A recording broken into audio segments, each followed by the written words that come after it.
So we created this page to not say how to have a great marriage or how to raise kids, but to invite you into our marriage and our raising of kids and our crazy life that we have with chickens and animals and deer in our yard. And so for tonight, this is our first video together on the page, and I thought it would be good to have something like just us asking a question to each other.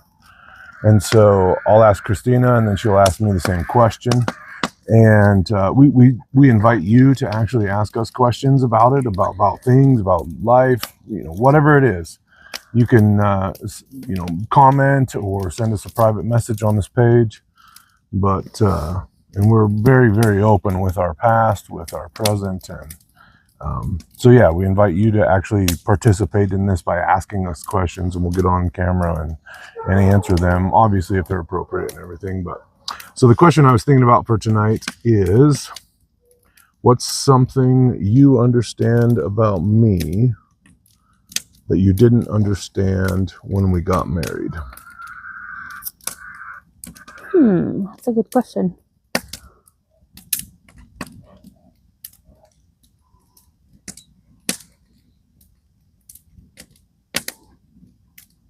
Thinking of the last 11 years and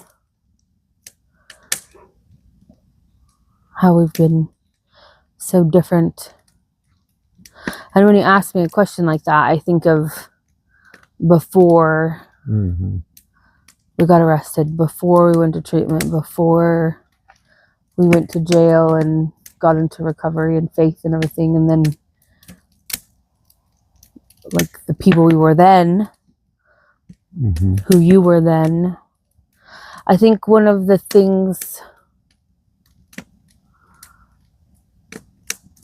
I don't know if it's an actual answer to your question, but the thing that just comes to my mind is that while you're continuously working on yourself, there are areas of yourself that you have managed and like gained victory over that I don't think you're even aware of. Yeah. I would say probably violence is one of them, where I don't know, there's probably like some like, I don't know, what is it called? Trauma experience. What is that called? Like a trauma echo, whatever. Yeah. Of if something goes wrong, violence is going to happen kind of thing. And for the last 11 years, that hasn't happened. And that's a good thing, obviously, but it's something you can probably trust now. Yeah, I know that I can. I would say, not that those echoes don't happen. Right, I'm saying like my head and my heart know, but there's still those echoes that have an impact despite my head and my heart. Right. And reality. That makes total sense too. Yeah. Just because of the way that we were before, or that I was before. Yeah. So I think for me, the question itself, probably thinking of what do I understand about you that I didn't understand when we got married? And this is, I think, this is probably for most couples, is that your needs change as we age, as we grow together, grow in faith, grow in life, monetarily, all the things. Like, your needs have changed from when we first got married. And I did that video not long ago about, are you the same person I married? No. Right? Do I love you the same? No, I love you more than when we got married.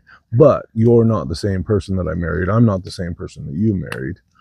And so like those needs that have changed over time, and understanding that when we got married, like I remember that day like it was yesterday.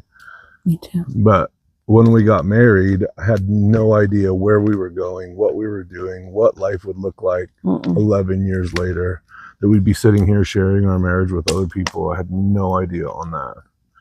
And I had the same thing, not necessarily like trauma echoes or whatever. Well, maybe some, but I also had like, is this real? Is she really making these changes? Is she really working on herself like she says she is? And then literally only time could tell us that that was the truth. Right. It wasn't like, oh, listen, I'm going to change, or I am changing. You just trust it, believe it. Right. And we never did that to each other. And that was actually really cool that we didn't do that, because I'm not asking you to listen to my words. I'm asking you to watch me and see that I'm not going to get violent. Right. You know, and that you're not going to shut down and bail out like you had in other relationships and things. And so, right. Yeah, I think understanding you now compared to when we got married is definitely that your needs have changed, which means that I have had to alter my giving of those needs or fulfilling those needs. It's been a crazy journey. Well, I know too that like having a house full of children, then that narrowing down, now just having boys in the house, pretty soon to just have one boy, not pretty soon, but you know, in a couple years, when it happens, having just one boy in the house, like each of those seasons adds to that change in understanding. Yeah. And we've never been together without kids, so we don't even know what we'll be like. I know, that's exciting, the idea of being together. Where we were in South Dakota visiting Kylie, and I think it was Micah or someone was talking about one of her friends having kids or whatever, and asking if she wanted them, and like, well, yeah, eventually. And I was like, just enjoy being together. Like, that is something that Dad and I did not get. We didn't, like, by our own choices. Right. But the ability for you and Phil to just be together and go explore and be able to just get to know one another without that added lifestyle, responsibility, of family, stress, like all the things that come with family. because there's a huge difference between being a couple and a family. And we will be a family and then a couple. We like did it backwards, but grateful for it all, but absolutely interested to see how it turns out, how it goes, like what we'll learn about each other, what we'll experience. We'll be like Benjamin Button. Like going get backwards. younger. Get younger in our relationship. We'll be the teenagers coming up soon, and our kids will have to be the responsible ones, checking on where Mom and Dad are. Like, I'm looking on like 360. Where are you? Exactly. What are you doing there? Our kids are always doing that. Oh, it's funny. They use it way more than we do. To know what we're doing. Yeah. Yeah. I think that's something too that we both have learned of each other is our parenting. That was such a dangerous thing before. And to be able to navigate that with caution and like care in the ways we have. Have you mentioned the phrase, like the being brave? No, I haven't. You can actually talk about that. You can tell them that. So one of the things that we did when we got back together, because of the violence, because of the chaos, because of the drugs and just inconsistencies of our relationship before,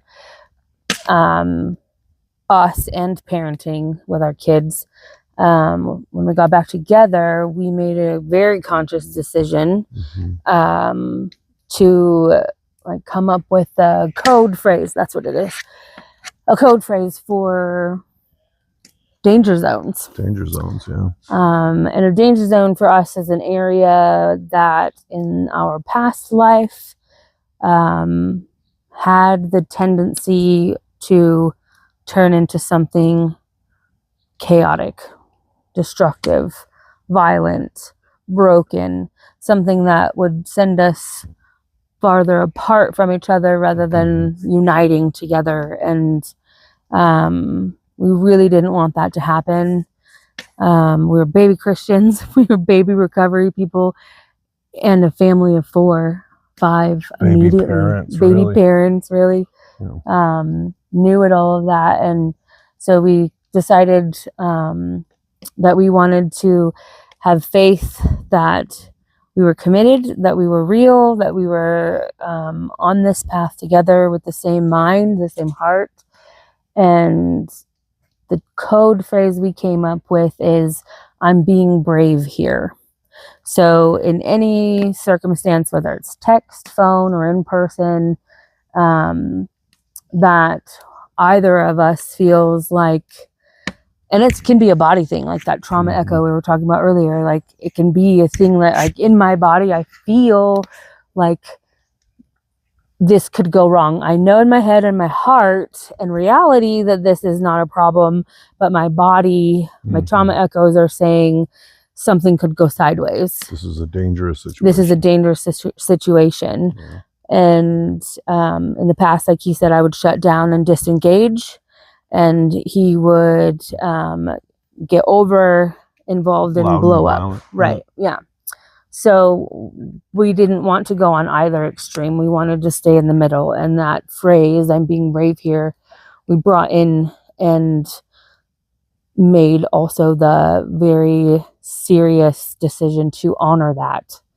Hold it absolutely sacred. It's an absolute sacred statement. Like, if I'm being brave, it's saying I'm coming to you, and I have, like, all my insides are on the outside, and you could injure me with whatever I'm about to say. I'm willing to give that opportunity to you. Right. Like this, like I want in so much that I'm willing to offer up all of my, my heart's in my hand right here in front of you. You have the opportunity to either destroy me or to hold it carefully and with me. Yeah. And we've held that absolutely sacred.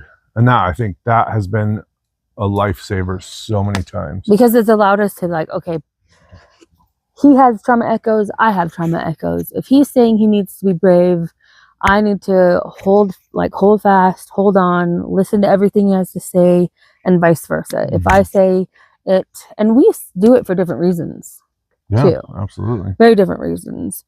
Problem solver, emotional, stoic, trying to learn how to feel my feelings and express them in healthy ways. Those are our main, I would say, challenges. And when I hear her bring a problem to the table, saying I'm being brave, here's a thing. I say, how do I fix it? I'm a carpenter, and what do I do when there's a loose board? I run a deck screw in it. Right. That doesn't work with marriage. Right. And a lot of times I think we're covering another question here, is like, what do you need versus what I need, and how do we serve that purpose, right? And so sometimes you don't need me to run a deck screw in it. Sometimes you need me to just shut up and listen and hear you and not let that be your deck screw. Right. And that is your deck screw. Right. But I don't see it as that, because I'm a logic finished evidence-based mindset. And so we've done lots of classes and trainings on how to be a husband and wife. We've heard from lots of people, lots of different ways that they do marriage. Yeah. And that's helped us, because some of the things aren't the same. We don't work that way. That's okay. Some of the things is like, oh, hey, we're rocking it. That was a lot of things, like when we first got married and we're just in love, and the pink cloud and all that stuff. It was like, man, we're nailing this. And then there's some things that's like, hey, you got work to do. Right. And being okay with that, saying, I didn't fail, I have work to do. I didn't fail, I have work to do. I want to be better. I want to be the best man that I can be for you. And sometimes that hits my pride, my ego, my knowledge, my past, those trauma echoes. I've got to be different than what I've been. This has kept me safe. I need to change this. Like, it's been awesome getting to grow with you and alongside you, and witness your growth as well. And allowing each other to be who we are now. Yeah. Even with those trauma echoes of who we have been. Yeah. And being like, okay, she's messed up. right now, for this season, for whatever it is, and not having to fix it, not having to end it, not having to, go through all the stuff that we want to. Our mind tells us that we want to, is, hey, you gotta fix this, or whatever it is. That's what my mind always says, is you gotta fix this. But Yeah. I think just being willing to have a phrase like that and say something, whatever it may be, like that's just the phrase we came up with. Yeah. Whatever it could be. I mean, it could be a single word, it could be a statement like it was for us. It could be anything you choose. But then making that decision to honor it and keep it sacred. Hold it sacred. Yeah, that's really important. Is that holding it sacred? Right. Because even when we were in our addiction, we had a similar. Well, not. It was a different phrase, but relatively similar thing. Like, okay, let's do this. Let's say, hey, we don't want to make mountains out of molehills, and then it became a weapon for both of us. Right. We both said it in a weaponized manner, and we didn't want that was never the intention. That's not what it was designed for, but because we were not working on ourselves, we weren't following God, we weren't loving each other truthfully. Right. It became a weapon. Yeah. So that has been huge for us. I mean, not fighting, not breaking things, not hurting each other physically, things like that. I would definitely attribute to that level of communication, that vulnerability, that Well, I think that's what true love is, right? We say, oh, I love pizza, but that's not really love.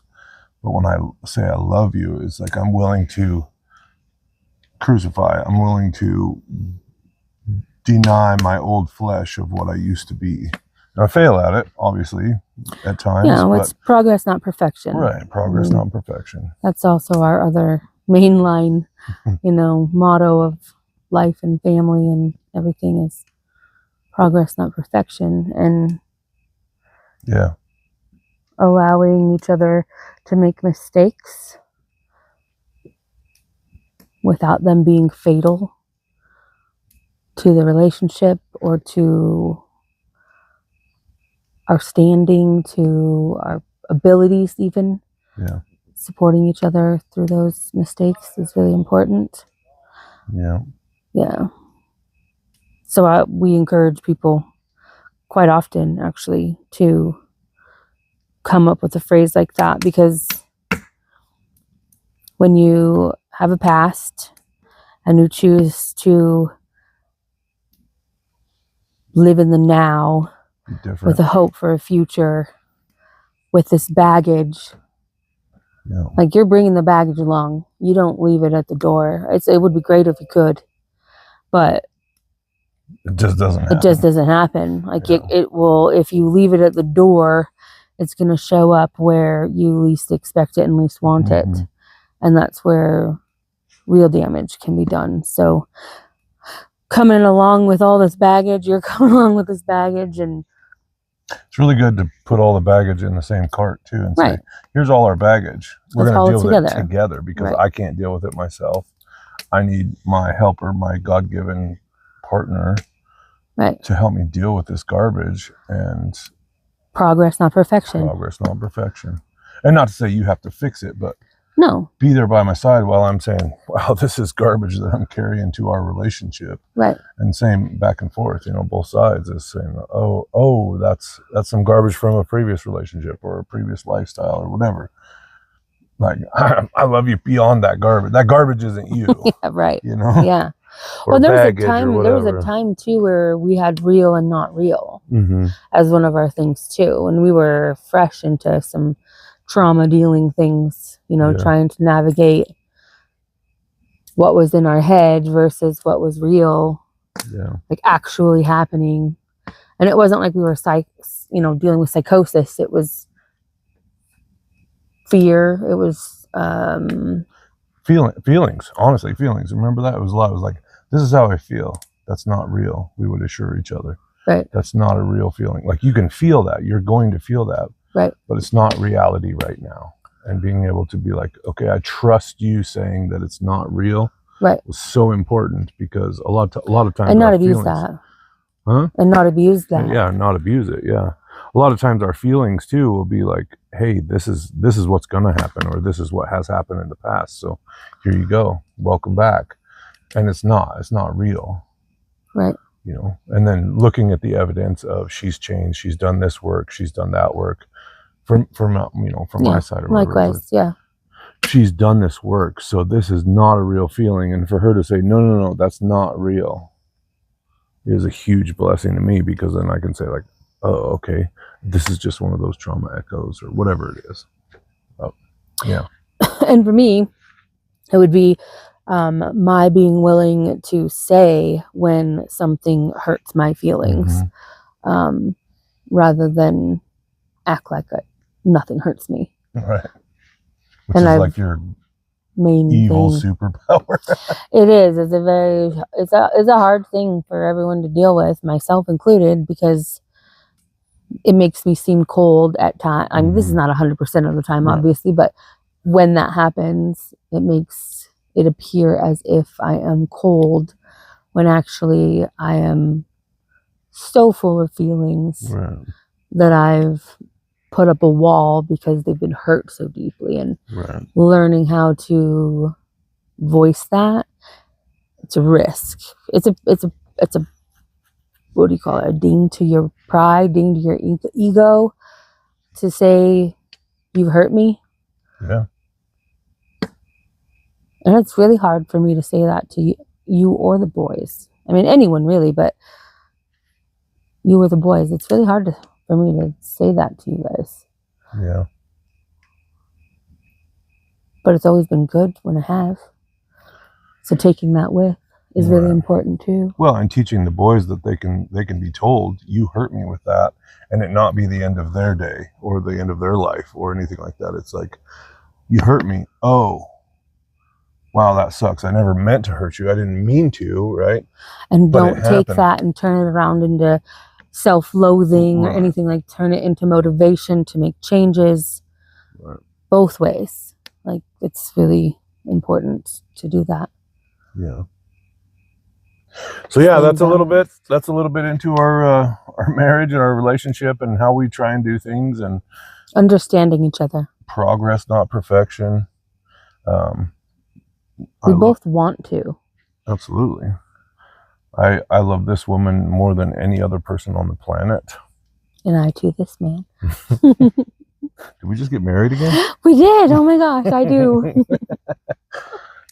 And yeah, we're not perfect. With that, progress, not perfection, is like she understands that about me, and I understand that about hers. We're gonna make mistakes, and she's not the same person I married. She's grown into this beautiful creature that's even more beautiful than the woman I married, with more depth and more layers and more facets. And I don't think either one of us could ever have dreamed who we would be today. Absolutely not. When we got married 11 years Absolutely ago, not. or 10 years ago, whenever it was. Like, that's just not. It's just we're so much farther than I think we could ever have even dreamt about. Yep. And I think that's okay. We were willing to stay in the moment at that time. We needed to do that. Well, yeah, and the moment isn't over. It's changed. No, right. But looking back, like, 2016, the dreams we had for our life were big, and the life we're living now are better dreams come true than we ever dreamt way more back than then. what I ever thought possible. Exactly. Absolutely. I just want to marry this smoking hot girl, and then all of a sudden, like, we've built this life that's amazing, so deep and so far beyond what I thought 10 years ago. Yeah. Sitting in this beautiful yard with the frogs and the crickets and the chickens and the dogs and fire, and all is well. Even in the chaos. Absolutely. Well. So yeah, that's us, and we hope you come along for the journey. We're going to make some more videos and share with you guys. And like I said, you can private message us. You can leave a comment, ask questions about our life, about our marriage, about our children, about raising chicken, whatever you want to talk about. Just shoot us a message or put a comment on the video, and we will do our best to answer how we're doing it. And sometimes we don't know the answer, and that's okay. We can learn together. We can learn together. We can figure it out and say, oh, I never thought about that. I am an information hound too, so Yeah, I will research anything. Yeah, And if there's any couples who would like to come sit around the fire too, we love that. we would love that. Yeah. Absolutely. We love you guys. You have a good night, and we'll see you on the next one. See ya.